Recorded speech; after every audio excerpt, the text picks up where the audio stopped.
Hello बच्चों, देखिए आज से हम लोग क्लास 11th का नया बैच स्टार्ट कर रहे हैं और ये बैच 28 जून को स्टार्ट हो रहा है। तो आप कहेंगे सर समाप्त कब होगा? समाप्त कर देंगे ज़्यादा से ज़्यादा 15-16 फरवरी को। और इस बैच का नाम क्या है, आप एप्लीकेशन पे जाइएगा, प्ले स्टोर पे इंटीग्रल एजुकेशन करके, और स्टोर पे जाके आप इस बैच को सर्च करिएगा।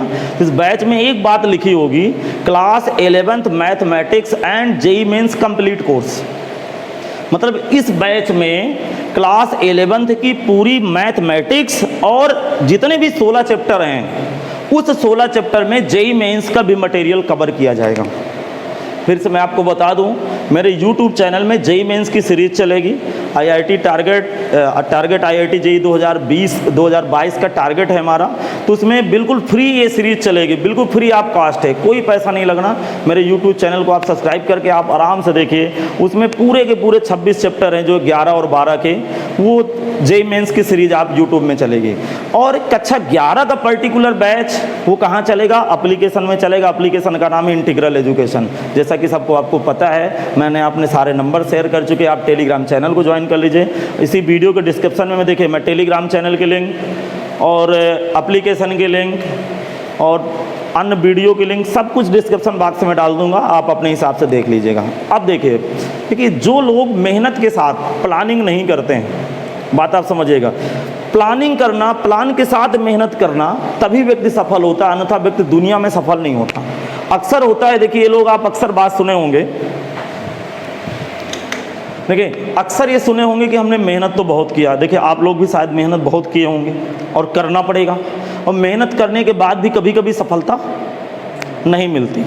तो इसका मतलब यार होता क्या, आखिरकार हमें सफलता क्यों नहीं मिल रही, हमें सफलता क्यों नहीं मिल रही है? इसका मतलब कि कहीं ना कहीं हम मेहनत तो किए, हम मेहनत किए, बहुत मेहनत किए, शारीरिक मेहनत बहुत ज़्यादा किए, पढ़ाई बहुत किए, रात रात भर जगे, लेकिन हमारा प्लानिंग जो था मेहनत करने का वो सही तरीके से नहीं था, इसीलिए हमारा सिलेक्शन नहीं हो पाया। क्योंकि व्यक्ति का सिलेक्शन कब होता है? जब उसका प्लान रहता है, स्पीड रहती है, पढ़ने की स्पीड बहुत तेज़ होना चाहिए, कैलकुलेशन बहुत तेज़ होना चाहिए। क्योंकि देखिए आप किसी भी कंपटीशन में बैठिए, 3 घंटे में 125 क्वेश्चन करने हैं। बात समझ में आ गया? जेईई मेंस में अभी तक 90 क्वेश्चन आते थे, अब 75 क्वेश्चन, 75 क्वेश्चन हो गए, 25 मैथ के, 25 फिजिक्स के, 25 केमिस्ट्री के। बात आप समझिए, 75 क्वेश्चन करने हैं 3 घंटे में। और क्वेश्चन कैसे करने हैं? जब करोगे नहीं तो आंसर कैसे पा जाओगे? कि हनुमान जी का नाम लगा के ABCD तुक्का मार दोगे? संभव नहीं। मेरी बात तो आप समझ गए होंगे। अब सुनिए, जो कक्षा 11 का बैच है उसका पढ़ाई का शेड्यूल क्या है। शेड्यूल ऑफलाइन और ऑनलाइन क्लासें एक साथ चलेंगी, ऑफलाइन और ऑनलाइन क्लासें एक साथ चलेंगी। ऑफलाइन क्लास ठीक 3:30 से 5 PM तक चलेगी, 1.5 घंटे की रोज़ क्लास चलेगी। आज पहला दिन है तो हम लोग थोड़ा सा लेट हैं और शायद आज कम पढ़ाएं, कल से हम लोग रफ्तार पकड़ेंगे। तो ये 1-2 दिन में गाड़ी बिल्कुल रूटीन में आ जाएगी। पूरा संडे टू मंडे अर्थात सोमवार से रविवार तक बराबर 1.5 घंटे की क्लास चलेगी। क्योंकि हम लोगों को बहुत कुछ करना है, NCERT, अपना कोचिंग का स्टडी मटेरियल, जेईई मेंस के क्वेश्चन, तब तो राजा बाबू बनेंगे कि ऐसे बन जाएंगे? नहीं समझे आप लोग? समझ गए? तो हम लोगों को टाइम ड्यूरेशन चाहिए ना यार, टाइम ड्यूरेशन चाहिए ना। आधा घंटे की क्लास में थोड़ा संभव कि आधा घंटे की क्लास में संभव है। अब जरा मैं आपको समझाने की कोशिश करता हूं कि आपको कौन कौन चैप्टर हैं आपके सिलेबस में। सिलेबस में आपके 16 चैप्टर हैं। देखिए जो पहला चैप्टर है, लिखना नहीं, आप सुनना है केवल बस, हो गया। 11th की चैप्टर की बात कर रहा हूँ, मैथमेटिक्स की बात कर रहा हूँ। सब्जेक्ट मैथ में कौन कौन से चैप्टर हैं, ठीक है भाई? 11th क्लास की बात कर रहा हूँ। तो चैप्टर 1 में है सेट। ये क्या है? सेट, जिसे हिंदी में हम लोग समुच्चय पढ़ते हैं, ठीक? ये समुच्चय समझ में आ गया? इसको देखो, पहला सेट हो गया। दूसरे नंबर में क्या है? Relation and function. मैं थोड़ा शॉर्टकट में लिखूंगा, आप लोग समझ जाइएगा, मैं बार बार क्योंकि शॉर्टकट में लिखूँ, समय ना खराब करूँ। ये रिलेशन एंड फंक्शन हो गया, दूसरा चैप्टर है। तीसरा चैप्टर है त्रिकोणमिति, ठीक? तीसरा चैप्टर आ गया आपका त्रिकोणमिति। ये शेड्यूल है NCERT का। NCERT का शेड्यूल थोड़ा सा देख लेते हैं। तीसरा चैप्टर है समुच्चय संबंध फलन त्रिकोणमिति बराबर। देखो ट्रिग्नोमेट्री के बाद जो चौथा चैप्टर है वो गणितीय आगमन का सिद्धांत है। POMI इसको शॉर्टकट में पढ़ते हैं, गणितीय आगमन का सिद्धांत है। ठीक है। प्रिंसिपल ऑफ मैथमेटिक्स इंडक्शन पढ़ते हैं इसको। 5वें नंबर में complex number and quadratic equation है, सममित संख्या और द्विघात समीकरण। 6वें पे है लीनियर इक्वलिटी, 6वें पे है लीनियर इक्वलिटी। 7वें पे है परमिटेशन एंड कॉम्बिनेशन। बैठ जाओ बेटा, हाँ बेटा बस समझा लूँगा ना परेशान, ठीक है। 7वें चैप्टर पे है, ये लीनियर इक्वलिटी हो गया। 7वां जो चैप्टर है परमिटेशन एंड कॉम्बिनेशन है। 8वां जो चैप्टर है बाइनोमियल थ्योरम है। बिल्कुल कुछ लिखना नहीं, आप मेरी बकवास सुनोगे आज भागवत सुनना, लिखना कुछ नहीं, बताऊंगा जब लिखना हो, ठीक है। 9वां चैप्टर है sequence and series, sequence and series, ठीक, वो चैप्टर लिखना, समझ में आ गया। 10वां चैप्टर है स्ट्रेट लाइन, 10वां चैप्टर है स्ट्रेट लाइन। 11वां चैप्टर है कोनिक सेक्शन, कोनिक सेक्शन। 11वां चैप्टर है, 12वां चैप्टर है 3D। 13वां चैप्टर है लिमिट, लिमिट एंड डेरिवेटिव। 14वां चैप्टर है स्टैटिक्स, गणितीय विवेचना है, मैथमेटिकल लॉजिक है। 15वां चैप्टर है स्टैटिक्स और 16वां चैप्टर है प्रोबेबिलिटी। देखो अब समझ, अब बहुत सीरियस होकर सुनिएगा। एनसीईआरटी के बुक का जो पैटर्न है, एनसीईआरटी के बुक का जो पैटर्न है कक्षा 11 के मैथ का, वो पहला चैप्टर क्या है समुच्चय, दूसरा क्या है संबंध और फलन, तीसरा है त्रिकोणमिति, चौथा है गणितीय आगमन का सिद्धांत। मैंने शॉर्टकट में इंग्लिश से नाम लिख दिए हैं क्योंकि कौन 3 घंटा लिखता रहेगा, तेरा दिमाग लगे। 5वां क्या है complex number and quadratic equation, सममित संख्या द्विघात समीकरण। 6वां है रैखिक असमिकाएँ। 7वां है क्रमचय तथा संचय। 8वां है बाइनोमियल थ्योरम। 9वां है अनुक्रम तथा श्रेणी। 16वां है 10वां चैप्टर है स्ट्रेट लाइन सरल रेखा। 11वां है कोनिक सेक्शन शंकु परिच्छेद। और ये 12वां है 3D 3 डायमेंशन ज्योमेट्री, जिसे त्रिमीय ज्यामिति बोलते हैं हिंदी पे। 13वां है लिमिट एंड डेरिवेटिव अर्थात सीमा तथा अवकलनीयता। और यहाँ पे मैथमेटिकल लॉजिक है, जिसे हम लोग हिंदी में बोलते हैं गणितीय विवेचना। ये सांख्यिकी है, स्टैटिक्स पढ़ते हैं इंग्लिश पे। और लास्ट में है प्रोबेबिलिटी। शायद प्रोबेबिलिटी आप 10 में भी पढ़े हैं, थोड़ा बहुत पढ़े, हट गई। और ये श्रेणी अनुक्रम श्रेणी भी हटा था क्या 10 में? आप बोल क्यों नहीं रहे? श्रेणी भी 10 में हटी। तो आपको टीचर पढ़ाए हैं कि नहीं पढ़ाए हैं? कितनी गंदी बात है। हमारे 12 में बहुत सारे चैप्टर हटे थे, जो मैंने बैच निकाला तो उसमें काफ़ी चैप्टर हटे थे, लेकिन हमने कोई मिसिंग नहीं की। अरे परीक्षा नहीं हुई, परीक्षा हुई क्या आप लोगों को? नहीं हुई ना, तो टीचर ने आपके साथ दुश्मनी निभाई। पढ़ाना चाहिए कि नहीं पढ़ाना चाहिए? तो मेरे कहने का मतलब यही है, अभी कक्षा 11 का हम लोग लेटेस्ट सिलेबस देखेंगे तो इसमें 3-4 चैप्टर उड़े होंगे। वो कह देंगे 2021-22 के सत्र में 11 के इतने चैप्टर उड़े हैं और 12 के इतने चैप्टर उड़े हैं। उड़े नहीं हैं, कॉपी में सब कुछ है, सरकार उड़ा रही है। तो हमें नहीं उड़ाना है, हमें सब कुछ पढ़ना है, अर्थात कोई कॉन्सेप्ट छूटने वाला नहीं है। अब देखिए, पढ़ने का एक तरीका होता है। मेरा पहला ही शब्द आप पकड़िएगा, जो तरीके से नहीं पढ़ते हैं, तरीके से नहीं मेहनत करते हैं, उनका आउटपुट अच्छा नहीं मिलता है। तो मेरा पढ़ने का, मेरा क्लास लेने का आप तरीका समझिएगा। सबसे पहले मैं चैप्टर नंबर कौन पढ़ाऊंगा? 9वां। समझ में आ गया? सबसे पहले 9वां पढ़ाऊंगा। कौन सा चैप्टर है? अनुक्रम तथा श्रेणी। क्या है चैप्टर का नाम? ये अनुक्रम तथा श्रेणी। ये कौन सा चैप्टर है एनसीईआरटी का? 9वां चैप्टर है। इसके बाद डायरेक्ट पहले चैप्टर से आएंगे। कहाँ से आएंगे?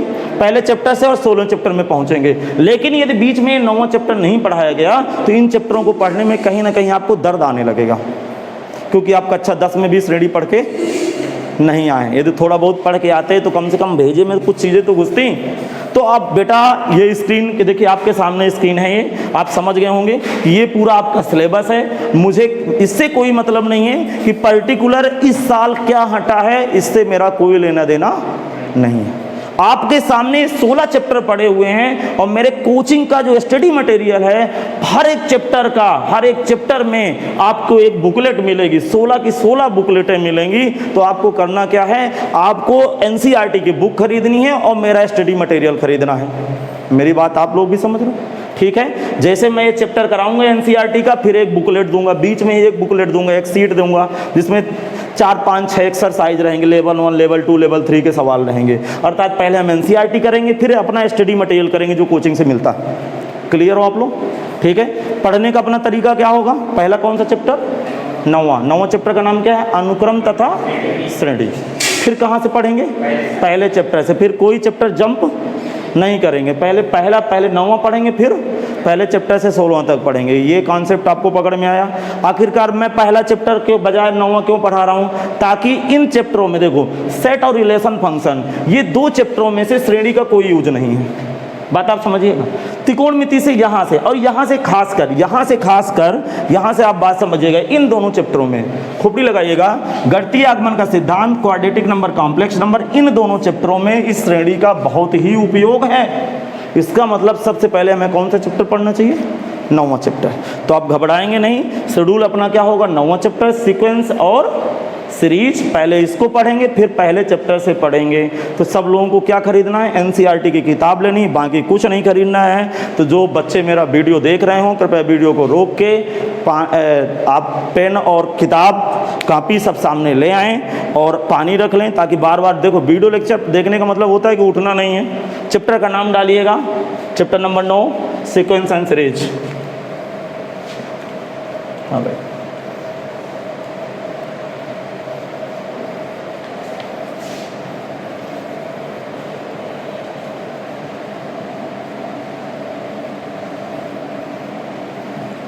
हाँ बेटा, आप लोग लिख लिए? चैप्टर का नाम लिखो सब लोगों को लिख गया? हाँ, शेड्यूल आपको समझ में आ गया?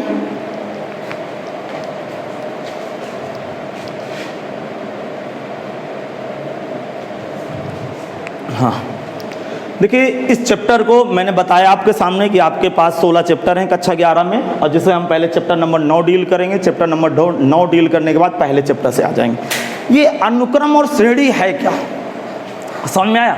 थोड़ी देर के लिए देखा जाए कि अनुक्रम तथा श्रेणी अर्थात सीक्वेंस एंड सीरीज। तो देखो, प्रत्येक अनुक्रम एक श्रेणी होती है।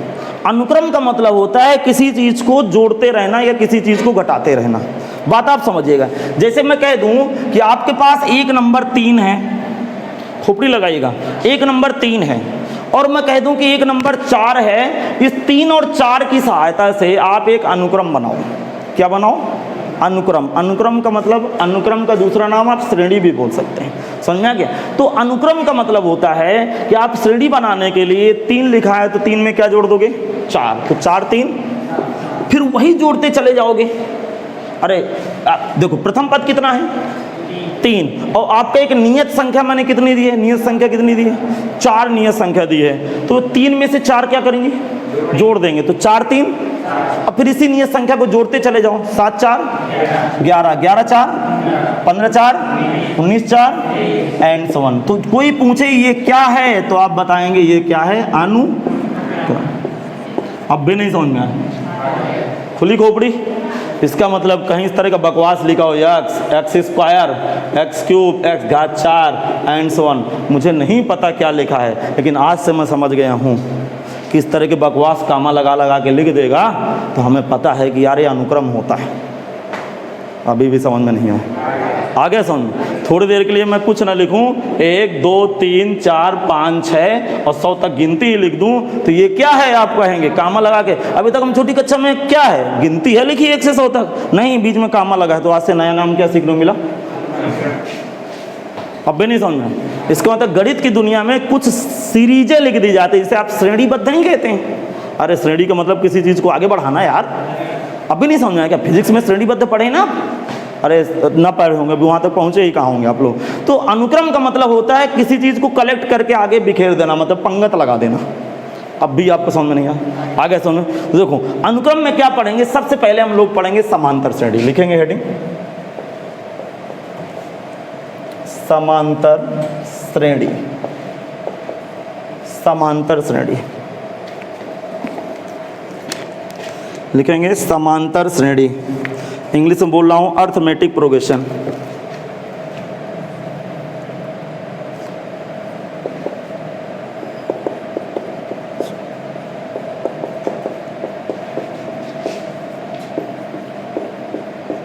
Arithmetic progression. भाई इंग्लिश जरूर लिख लीजिए।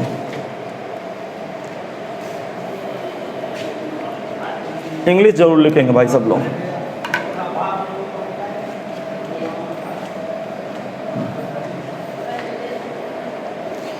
क्या मैं बताऊं?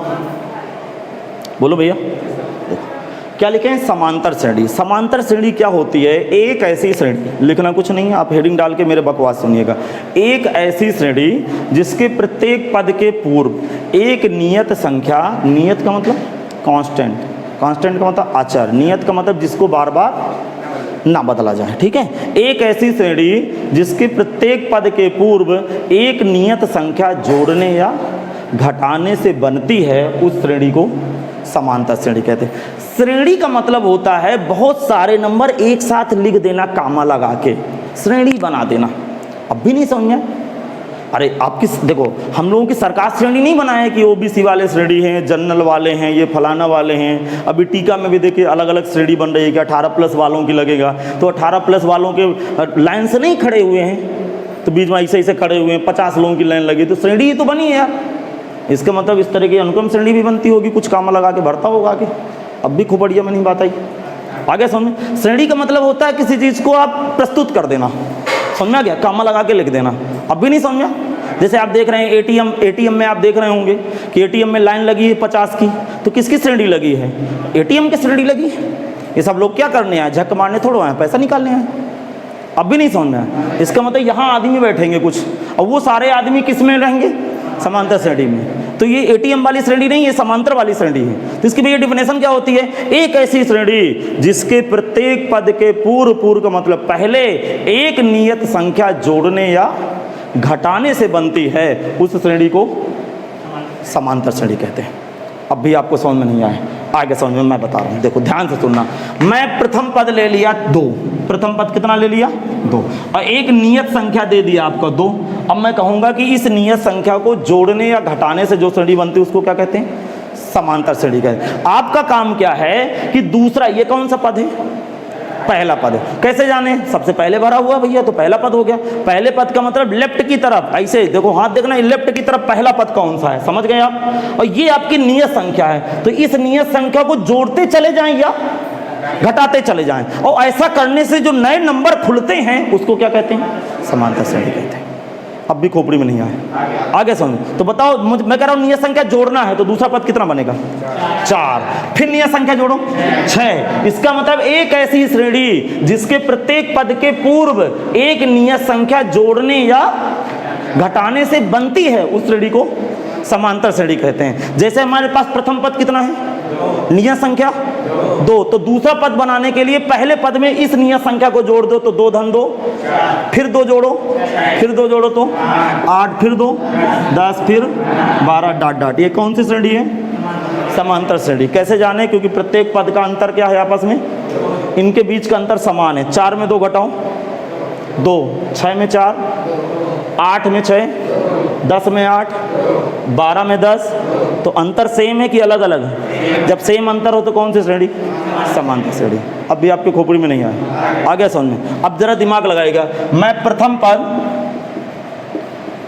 पद 5 दे रहा हूँ आपको, और जो नियत संख्या दे रहा हूँ, दिमाग लगाना, नियत संख्या दे रहा हूँ -3। चलो श्रेणी बनाओ। अभी लिखना नहीं भाई, कुछ नहीं, आज हम लिखाएंगे नहीं, आज हम बकवास ज़्यादा करेंगे, लिखाएंगे कल से। फिर आपको आपके दिमाग में थोड़ा सा आए तो बात। हाँ, प्रथम पद कितना है? 5। फिर क्या करना है बेटा? नियत संख्या को जोड़ते चले जाना है। तो जोड़ने के बजाय यहाँ घट रहा है क्योंकि -3 है, तो 5 में -3 हुआ तो कितना आया? 2 आया, ठीक है। फिर 2 में -3 हुआ, अरे आगे वाले पद को लिखने के लिए इसी को जोड़ते चले जाओ ना। जोड़ने के बजाय -3 जोड़ने के बजाय घटने लगाओ। अभी भी आपको समझ में नहीं है? अब तो कितना बचा बताओ? -1, फिर -3 जुड़ेगा तो -4, फिर माइनस कितना? 7, फिर -11। अब जरा दिमाग लगाइए, ये कौन सी श्रेणी आई?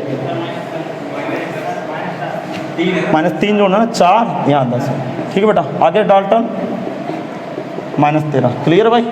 अब जरा सुनिए, इनके बीच का अंतर बताओ, इसको इसमें घटाओ।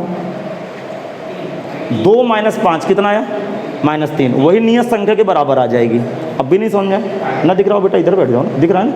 अब देखो, -1 में -2 घटाओ, -3, -4 में देखो, -4 में -1 घटाओ, -4 + 1 कितना आया? -3। तो इन दोनों के बीच में एरो देखना, एरो इन दोनों के बीच में, इन दोनों के बीच में, फिर इन दोनों के बीच में, फिर इन दोनों के बीच में कितना अंतर है? -3 का। अर्थात एक ऐसी श्रेणी जिसके प्रत्येक दो पदों के बीच का अंतर क्या हो? आपस में समान हो, उसको क्या कहते हैं? समांतर श्रेणी कहते हैं। अब भी आपको समझ में नहीं आया, आगे समझ। अब जरा श्रेणी को पहचानो। अच्छा थोड़ा सा बताना, कुछ माइंड में आया कि एक भी नहीं आया? कुछ आया? अरे थोड़ा बहुत तो आया, पूरा आ गया होगा, पूरा आ गया। अच्छा मुझे बताना, दिमाग लगाना थोड़ा सा। 10, 20, 30, 35, 40 ... ये समांतर श्रेणी है कि नहीं? नहीं। क्यों नहीं है? क्योंकि यहाँ तो सही चल रहा था। बीच का अंतर कितना है? 10 का, फिर यहाँ 10 का, यहाँ 5 का। तो अंतर का मतलब होता है अंतर सब जगह समान चले। समझ में नहीं आए तो समांतर श्रेणी होगी, अथवा श्रेणी नहीं। इसका मतलब ये अनुक्रम तो है लेकिन समांतर श्रेणी नहीं। श्रेणी तो है लेकिन समांतर। अनुक्रम का मतलब होता है एक लाइन में खड़े हो जाओ, नहीं आओ समझ में, लेकिन मुंह फाड़ के सब समांतर नहीं हो जाएंगे। समांतर वही होंगे जो बीच का अंतर आपस में बराबर होगा।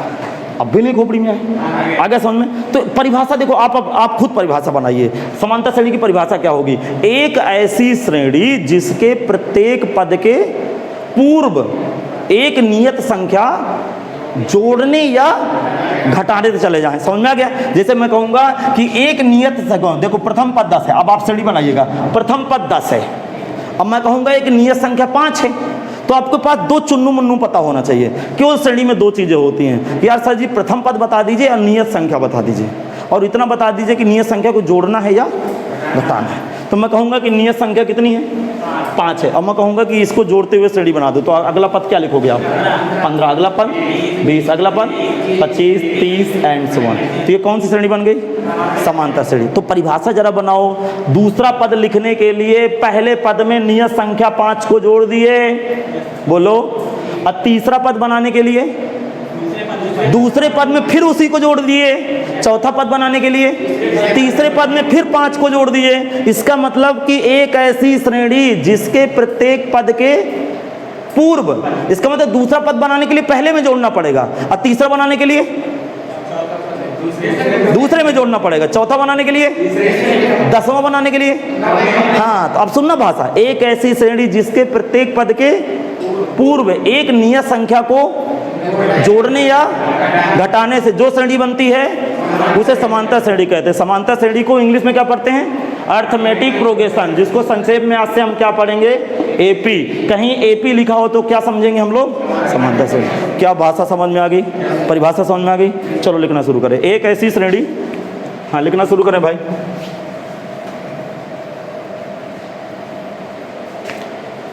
एक ऐसी श्रेणी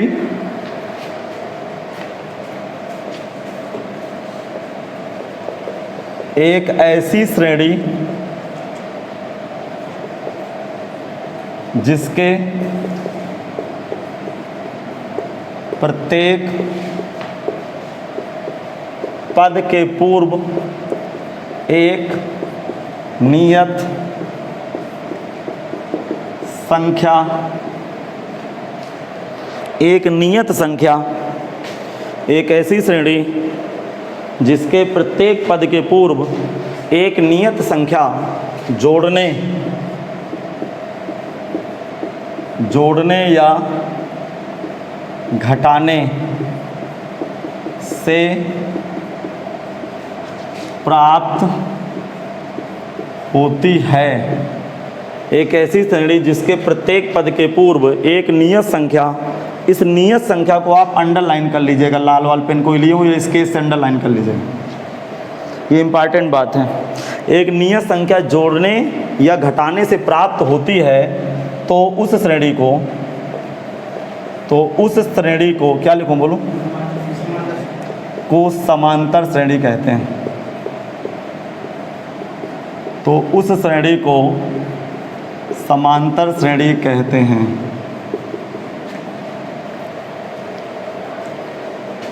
क्या आपकी बात आ रही ना खोपड़ी में? ठीक है, आगे लिखेंगे। समांतर श्रेणी को संक्षेप में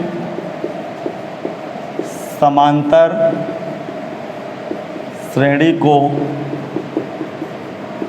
संक्षेप में AP से व्यक्त करते हैं,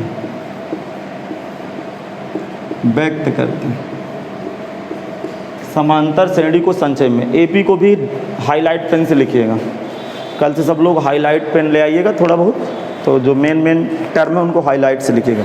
और यहीं पे आपको नोट्स बनाना भाई, रफ ऑफ में मत लिखिए, सीधा नोट्स बनाइए आप लोग। आज नोट्स ना लाऊं तो कल से ले आइए, समझ में आ गया बेटा। मैं नहीं चाहता, मुझे मतलब ये नहीं बाउंड करता, नहीं आप सफ़ेद पेज बनाइए, मेरी भावना समझ गए। आप अपने पैसे के अकॉर्डिंग एक नोट्स ले लीजिए भैया। अब वो कितना अच्छा सुंदर पेज लेना चाहते हैं, कितना ख़राब, वो आपका काम है, मुझसे मतलब नहीं। लेकिन आप नोट्स बनाएंगे मतलब रफ में नहीं लिखेंगे, मतलब मेरी एक पर्टिकुलर नोट्स होगी जो आप यहाँ बनाओगे, समझ में आ गया बेटा। उसमें आप हिंदी, इंग्लिश, फिजिक्स, केमिस्ट्री कुछ नहीं लिखोगे, केवल मैथ चलेगा जो क्लास के अंदर होगा।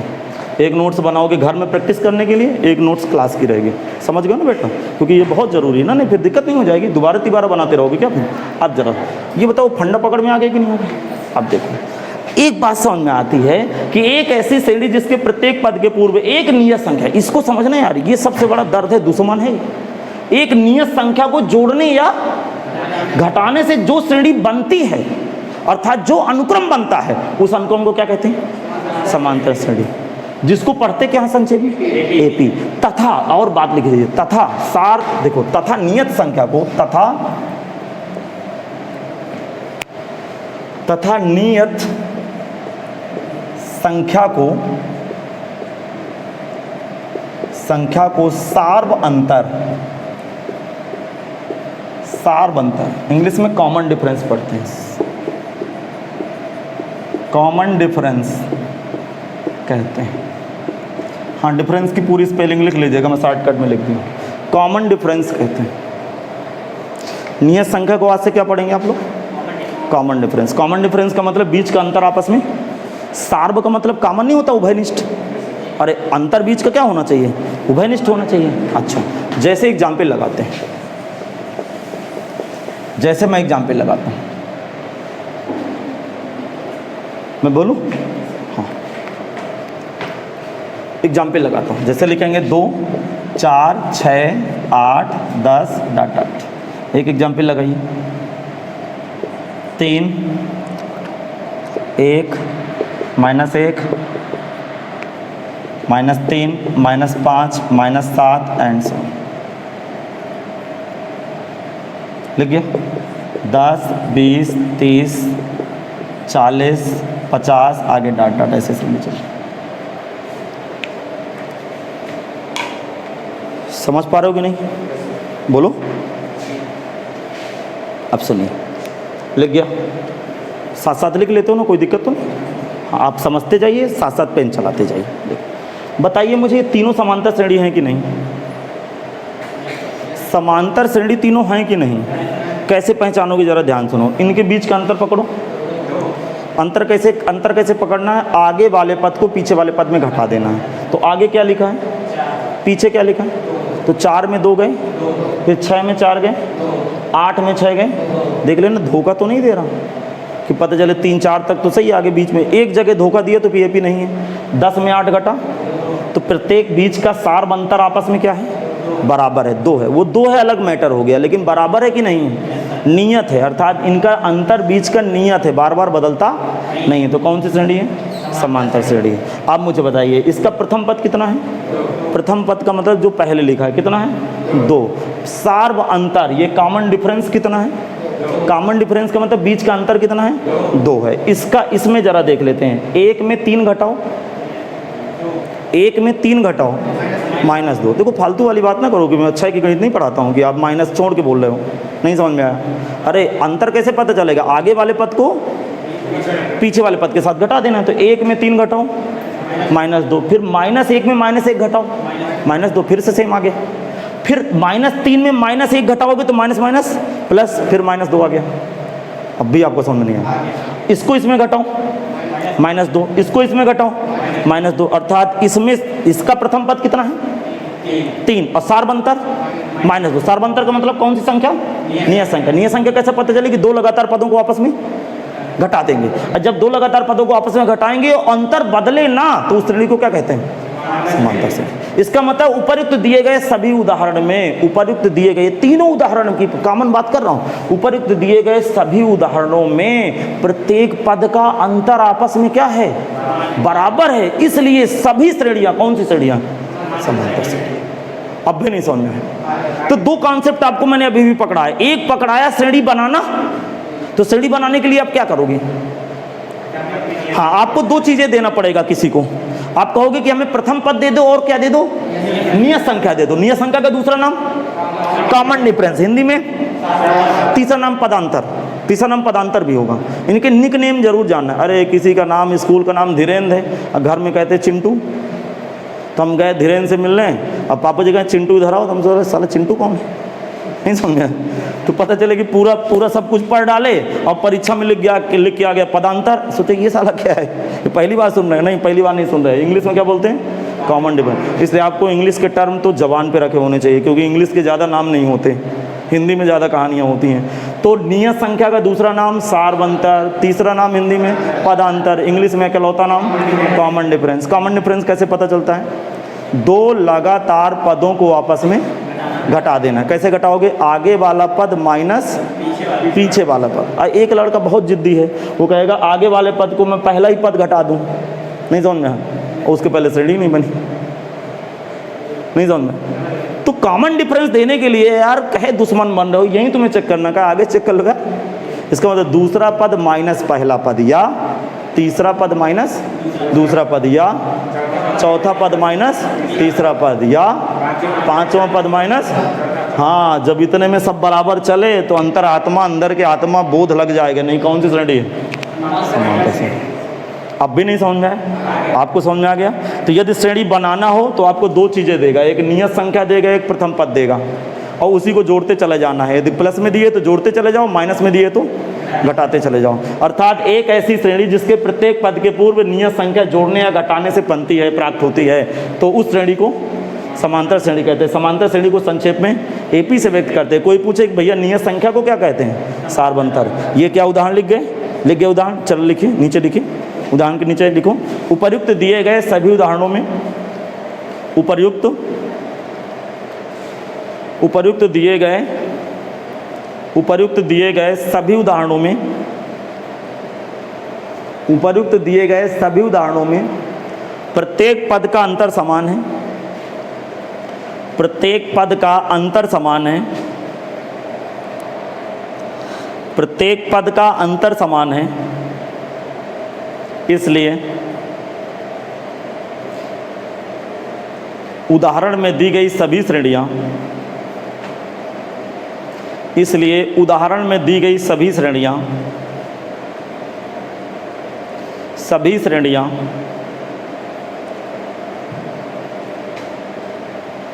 समांतर श्रेणियां कहलाएंगी। इसलिए उदाहरण में दी गई सभी श्रेणियां समांतर श्रेणियां कहलाएंगी, जिन्हें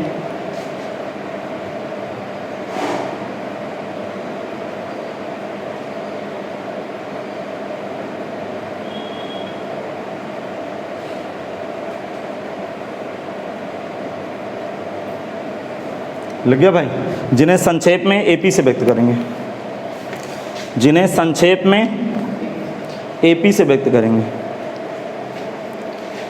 क्या आपको बातें क्लिक कर रही है कि नहीं, बोल क्यों नहीं रहे हो आप, आगे सुनिए, ठीक।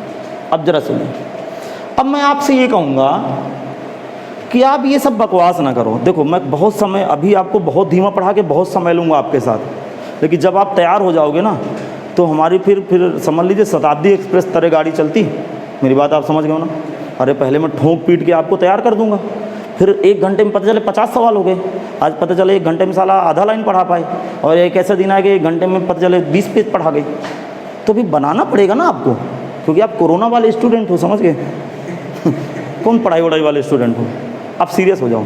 अब मैं कहूँगा कि आप ऐसे 2 शब्द बोलो समांतर श्रेणी के विषय में कि जो दिल में लग जाए, मतलब फर्जी की बकवास ना करो। मतलब गणित जैसा सब्जेक्ट क्या चाहता है कि यार 2 लाइन में बता दे कि समांतर श्रेणी क्या होता है। कौन इतिहास पढ़ रहे हैं कि लिखा पढ़ी करना 1 पेज, तो क्या बताएंगे आप, मैं बोलूं? आप कहोगे एक ऐसी श्रेणी जिसके 2 लगातार पदों का अंतर, लगातार का मतलब समझ गए? अरे इन दोनों का अंतर देखो, डिफरेंस बीच में 2 का है, ये लगातार है ना कि ये लगातार है? नहीं, पहला दूसरा। मतलब एक ऐसी श्रेणी जिसके 2 लगातार पदों का अंतर आपस में बराबर हो, उस श्रेणी को बात खत्म।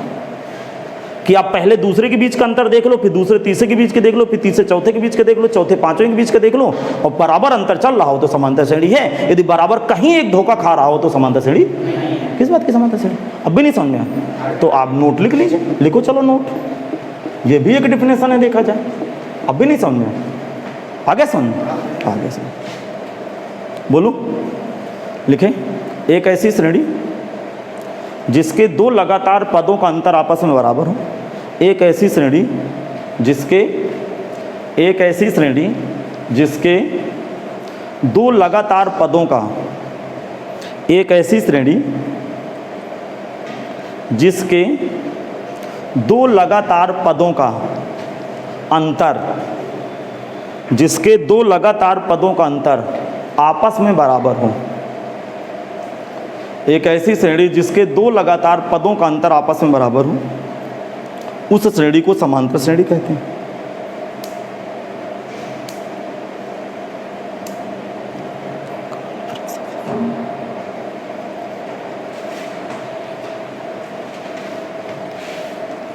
ठीक है भाई, समझ में नहीं आया? आगे समझ में, चलो अगली हेडिंग बढ़ाओ, बोलूं? अगली हेडिंग बढ़ाएंगे समांतर श्रेणी का। अगली हेडिंग है भाई, हाँ हेडिंग लगाना है, हेडिंग है ये समांतर श्रेणी का सार्वंतर।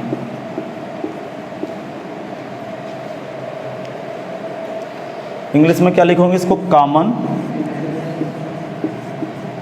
Difference of AP. हाँ, डिफरेंस की चाहो तो पूरी स्पेलिंग लिख देना, अथवा डी बना के डॉट कर दो, लिख दो आप लोग पूरी डिफरेंस की spelling. Common difference of AP लिख गए। अब सुनो, अब आप बताओ, मैं नहीं बताऊंगा कॉमन डिफरेंस किसे कहते हैं, अभी मैंने बताया। हाँ, 2 देखो 2 लगातार पदों को आपस में, हाँ नहीं जोड़ने कहाँ यार, बीच का अंतर है ना, समांतर श्रेणी का सार्वंतर। हाँ, घटाने पर 2 लगातार, जरा सुनिएगा, 2 लगातार पदों को आपस में घटाने से, 2 लगातार पदों को आपस में घटाने से जो राशि प्राप्त होती है, राशि मीन्स जो संख्या प्राप्त होती है, उस संख्या को समांतर श्रेणी का सार्वंतर कहते हैं। और अंतर, डिफरेंस की स्पेलिंग किससे शुरू होती है? डी से। तो आज से सार्वंतर को किससे डिनोट करेंगे? स्मॉल डी से डिनोट करेंगे। अब भी नहीं समझ आया? आगे समझ में। अब मुझे बताइए इसका डी क्या है? इसका डी क्या है? 2, क्योंकि 4 में 2 को घटाओ या 6 में 4 को घटाओ या 8 में 6 घटाओ, 2 है अंतर। इसका अंतर कितना है? -2। इसका अंतर 10 है। अर्थात सार्वंतर जिसे स्मॉल डी कहते हैं, उसको कैसे निकालते हैं? कोई पद माइनस ठीक उससे पहले वाला। तो डी का जो फार्मूला हुआ है, इसको लिखना नहीं, आप हेडिंग डालेंगे। ऑनलाइन ऑफलाइन बच्चे ध्यान से सुन ले, इसको लिखना नहीं, आप हेडिंग डाल के मेरी भागवत सुनिए। क्या करो? डी बराबर, डी को हम हिंदी में क्या बोलेंगे? डी है क्या? सार्व अंतर। इसको डिनोशन किससे करेंगे? डी से। फार्मूला, कोई पद माइनस ठीक उससे पहले वाला। अभी आपकी खोपड़ी में नहीं आया, अरे कहानी पकड़ में नहीं आई, आ गया। ये क्या लिखा है? कोई पद, श्रेणी का कोई पद, लेकिन घटाना किसको? ठीक इससे पहले वाला। अब एक लड़का है जिद्दी, वो कह रहा है कोई पद की जगह मैं 2 भरे दे रहा हूँ, ये कोई पद की जगह 2 भर रहा हूँ, तो इसके पहले वाला पद ठेंगा घटाओगे। इसका मतलब कोई पद की जगह पहला पद नहीं लिखना राजा, पहले पद के आगे कुछ भी लिख दो, पहला पद छोड़ के कोई पद के आगे, कोई पद के सामने कुछ भी भर दो, और घटाना किसको? ठीक इससे पहले वाला पद। सपोज दैट मैं 10 भर देता तो किसके साथ घटाता? 8 के साथ। 8 भरता तो 6 के साथ, 6 भरता तो 4 के साथ, 4 भरता तो 2 के साथ, 2 भरता तो ठेंगा घटाता, इसलिए 2 भरता नहीं। अब भी खोपड़ी में नहीं आया, आ गया समझ में? तो डी कैसे निकालोगे? कोई पद माइनस ठीक उससे पहले वाला।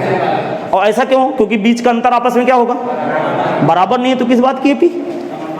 भाई समांतर श्रेणी है, इसको मैं क्यों निकालना चाहता हूँ? क्योंकि समांतर श्रेणी तो है, मुझे डाउट तो है नहीं कि समांतर श्रेणी है कि नहीं है। ऐसा तो मैं चेक कर चुका कि समांतर श्रेणी है भैया। तो अगले व्यक्ति की डिमांड क्या है? अगला व्यक्ति आपसे क्या चाहता है कि भैया डी बता दें। तो डी का फॉर्मूला क्या होता है? कोई पद माइनस ठीक उससे पहले वाला पद। क्या आपको क्लियर है सबको? नहीं समझ में आया तो इसकी डिफिनेशन जरा बनाइए कि कोई इसको हम दो लगातार पद नहीं कहेंगे। इसका मतलब समांतर श्रेणी के दो लगातार पदों को आपस में घटाने से जो राशि प्राप्त होती है उस राशि को समांतर श्रेणी का सार्व अंतर कहते हैं, जिसे स्मॉल डी से व्यक्त करते हैं। चलो लिखना शुरू करो। पहले इसको नहीं लिखना, मैं जो बोल रहा हूँ उसको पहले लिखो। लिखेंगे, बोलूँ? समांतर श्रेणी के दो क्रमागत पदों को समांतर श्रेणी के दो क्रमागत पदों को समांतर श्रेणी के दो क्रमागत पदों को समांतर श्रेणी के दो क्रमागत पदों को आपस में घटाने से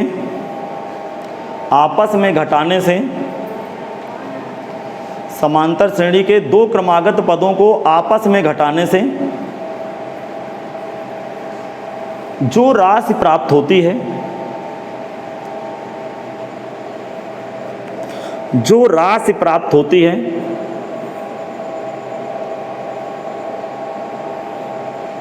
उस राशि को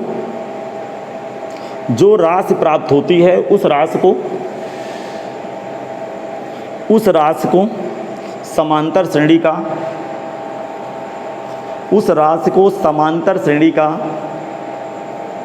सार्व अंतर कहते हैं। उस राशि को समांतर श्रेणी का सार्व अंतर कहते हैं, जिसे हाईलाइट पेन से लिखिएगा, जिसे स्मॉल डी से व्यक्त करते हैं।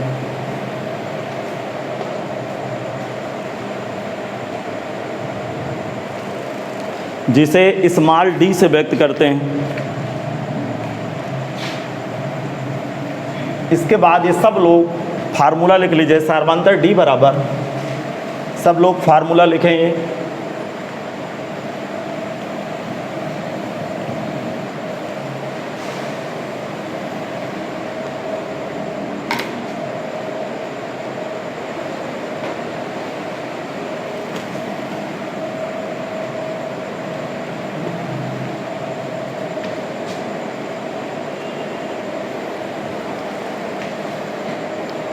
कोई पद माइनस ठीक उससे पहले वाला पद। ये आपको महसूस हो रहा है दिमाग में? अरे भाषा महसूस नहीं हो रही? बोलो भैया, ये समझ में नहीं आएगा? कोई पद का मतलब कोई पद डाल दो, लेकिन पहला ना डालो। पहला क्यों नहीं डालेंगे? क्योंकि इससे पहले वाला पद नहीं है अपने पास, तो यहाँ घटाएंगे क्या? महसूस हो रहा है? अर्थात डी निकालने के लिए श्रेणी का यहाँ पे कोई पद डाल दो और उससे ठीक पहले वाला पद घटा दो, किंतु कोई पद की जगह पहला पद घटाओ। तो रीमार्क्स लिखेंगे, थोड़ा सा लिखेंगे रीमार्क्स। मतलब इसे हिंदी में क्या बोलते हैं? टिप्पणी। रीमार्क्स लिखें। बोलूं? नंबर एक बात, समांतर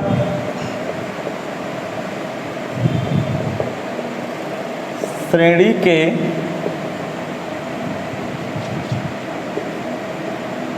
प्रथम पद को स्मॉल ए से व्यक्त करते हैं।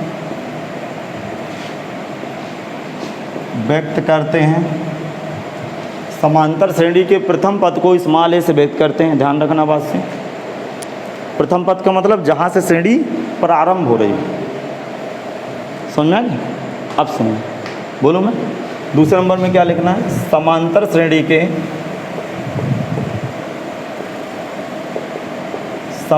श्रेणी के सार्व अंतर को स्मॉल डी से व्यक्त करते हैं।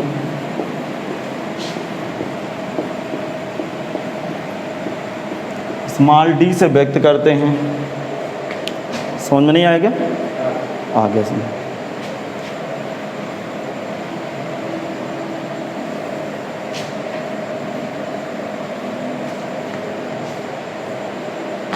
आगे बढ़ाऊं। अब मैं छोटे छोटे दो क्वेश्चन बना के बोल रहा हूं आपको, ताकि इतना तो समझ में आ जाए कि हम कर क्या रहे हैं। तो एक क्वेश्चन बनाते हैं।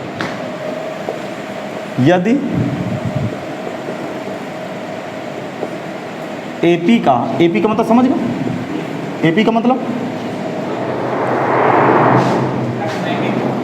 का मतलब समांतर श्रेणी। इसका फुल फॉर्म क्या होता है? Arithmetic progression. समझ में आ गया? तो इसको शॉर्टकट में मैं एपी लिखूंगा। जैसे मैं एपी लिखूं तो आप दिमाग में क्या महसूस करोगे? समांतर श्रेणी महसूस कर लोगे ना। यदि एपी का प्रथम पद 3 और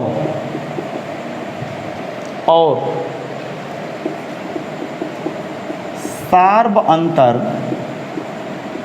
-2 है तो एपी बनाइए।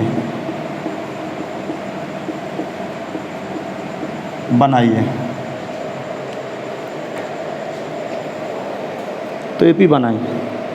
लिखिए भैया, बताओ कैसे बनाओगे? हाँ सुन, प्रथम पद का मतलब क्या है?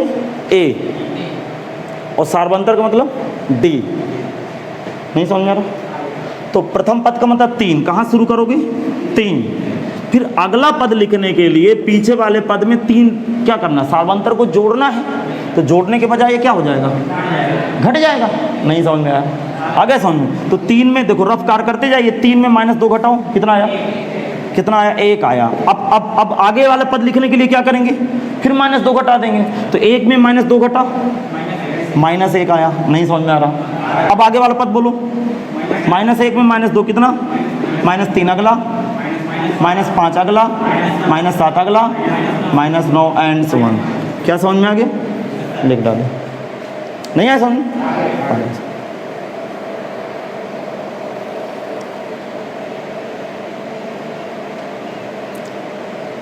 आ रहा समझ में कि नहीं आ रहा? आ रहा है। चलो एक एपी और बना लो आप। क्वेश्चन नंबर दूसरे पे आ जाओ। यदि एपी का प्रथम पद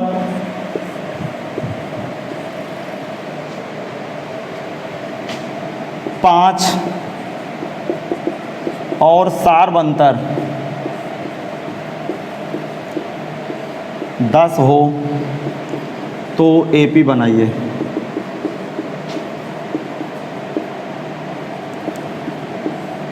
तो एपी बनाइए। हाँ, कहाँ से स्टार्ट करेंगे? 5 से। 5 के बाद अगला पद 15 के बाद 25 के बाद 35 के बाद 45। तो समझ में आ गया? ये कौन सी श्रेणी बना दी है अब? समांतर श्रेणी। कैसे बनाए? हाँ, उस नियत संख्या को जोड़ते चले गए या फिर घटाते चले जाएंगे। तो घटाएंगे कैसे? जब नियत संख्या सार्वंतर निगेटिव होगा तो घटेगा, असार्वंतर पॉजिटिव होगा तो जुड़ेगा। अब भी नहीं समझ में आया? तो पूरा फंडा 1 घंटा का क्लियर हुआ। जो मैंने आज थोड़ा बहुत पढ़ाया वो फंडा क्लियर हुआ कि नहीं? इसका मतलब समांतर श्रेणी किसे कहते हैं? देखो, कहीं चेक करना हो समांतर श्रेणी तो बीच का सार्वंतर देख लेना, अर्थात इनके बीच का अंतर बराबर चलना चाहिए। अरे खोपड़ी में आ रहा है? और श्रेणी बनाना हो तो क्या करोगे? आपके पास 2 टूल्स होना चाहिए, 2 चाबी होनी चाहिए। चाबी कौन सी? प्रथम पद की और सार्वंतर की। अब बस उसी को जोड़ते चले जाओ, श्रेणी बन गई। अब भी नहीं समझ में आया? श्रेणी बनी है तो कह रहा है चेक करो कि श्रेणी है कि नहीं। अगला क्वेश्चन लिखो लिखो लिखो लिखो। मैं भी आपका खोपड़ी खोल रहा हूँ आज। समझ में आ रहा है? मजा आ रही है कि नहीं? बढ़िया समझ में आ रहा है? हाँ चलो अगला क्वेश्चन लिखो। अगला क्वेश्चन बोलो मैं। हाँ, 10 5 0 -5 -10 -15 एंड 1। श्रेणी एपी है कि नहीं? वो कह रहा चेक करो भैया एपी है कि नहीं। अगले व्यक्ति की डिमांड क्या है कि भैया इसको चेक करो एपी है कि नहीं है। अब सुनो, बताऊं मैं।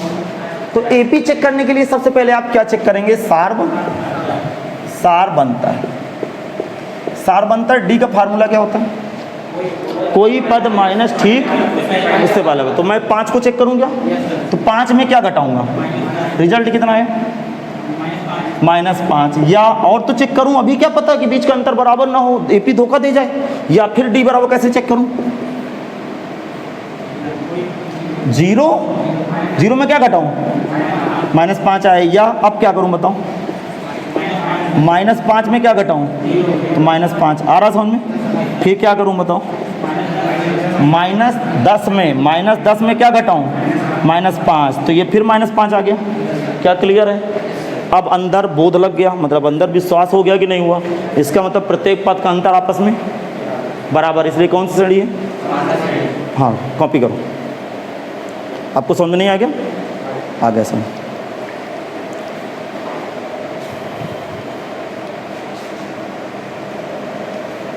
अब सुनना, अगले व्यक्ति की डिमांड क्या थी कि भैया ये जो अनुक्रम लिखा है, समझ में नहीं आया? आज से शादी ब्याह में जब गांव में पंगत लगती, पंगत नहीं जानते? हाँ, तो हाँ वो अनुक्रम है, बात समझ में आ गया? और दो दादा के बीच का बराबर डिफरेंस पा जाओ ना 1 फुट का, तो सब समानता श्रेणी में बैठे। भाई घटाएंगे थोड़ो कि दादा माइनस दादा कैसे घटाएंगे? तो कुल मिला के अनुक्रम का मतलब होता है श्रेणीबद्ध कर देना, मतलब एक सजा देना किसी चीज़ को। अब वो एपी है कि नहीं, ये कह रहा है बेटा सजा लिखा हुआ है, उसने कहा चेक करो डिमांड क्या है, एपी है कि नहीं। तो मैंने क्या किया, पहले इसको इसके साथ घटाया, फिर इसको इसके साथ घटाया, फिर इसको इसके साथ घटाया, फिर इसको इसके साथ घटाया, इसको इसके साथ घटाया, और सब जगह अंतर कितना मिला? -5। तो मैं क्या कहूँगा कि उपयुक्त श्रेणी में प्रत्येक पद का अंतर आपस में बराबर है, इसलिए दी गई श्रेणी समांतर से। लिख दीजिए नीचे, लिखेंगे उपयुक्त श्रेणी में 2 लगातार पदों का अंतर आपस में बराबर है। उपयुक्त श्रेणी में 2 लगातार पदों का अंतर आपस में बराबर है। उपयुक्त श्रेणी में 2 लगातार पदों का अंतर,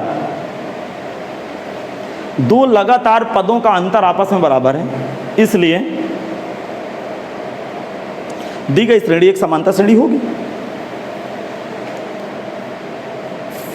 इसलिए दी गई श्रेणी एक समांतर श्रेणी होगी।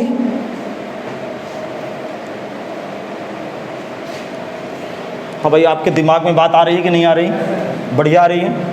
एक सवाल और हो जाए, बाकी क्लास फिर कल चलेगी, क्योंकि आज पहला ही दिन था, लेकिन फिर भी चलिए पढ़ा दिए थोड़ा बहुत, ठीक है। एक सवाल और आओ, लिखिए आप। समांतर श्रेणी, उस बार कह रहा है भैया समांतर श्रेणी है। समांतर श्रेणी 10, 20, 30, 40, 50, 60 ... का प्रथम पद और सार्व अंतर ज्ञात करो। प्रथम पद और सार्वंतर ज्ञात करो। अब ये क्वेश्चन लिखे जल्दी से, स्पीड से। हाँ भाई, लिख गया। क्वेश्चन की डिमांड क्या? प्रथम पद और सार्वंतर। मुझे बताइए अभी प्रथम पद को किससे डिनोट करते हैं? व्यक्त। प्रथम पद का नाम स्मॉल ए, सार्वंतर का नाम स्मॉल डी। प्रथम पद की फीलिंग, प्रथम पद को हम कैसे महसूस करेंगे? जो पहले हो, जो पहले, अभी देखो मैं बताता हूँ, जैसे 2, 4, 6, 8, 10 तक ले गया, जो पहले हो, तो पहले तो ये भी है। हाँ, लेफ्ट से राइट की तरफ, बस वही मैं आपके जबान से सुनना चाहता था कि मतलब लेफ्ट से राइट की तरफ, लेफ्ट से राइट की तरफ जो राशि पहले लिखी होती है वो समांतर श्रेणी का पहला पद होता है। ये भी लिख लो, नहीं इससे भी धोखा खा जाओगे। लिखेंगे लेफ्ट से राइट की तरफ, आ गया समझ की तरफ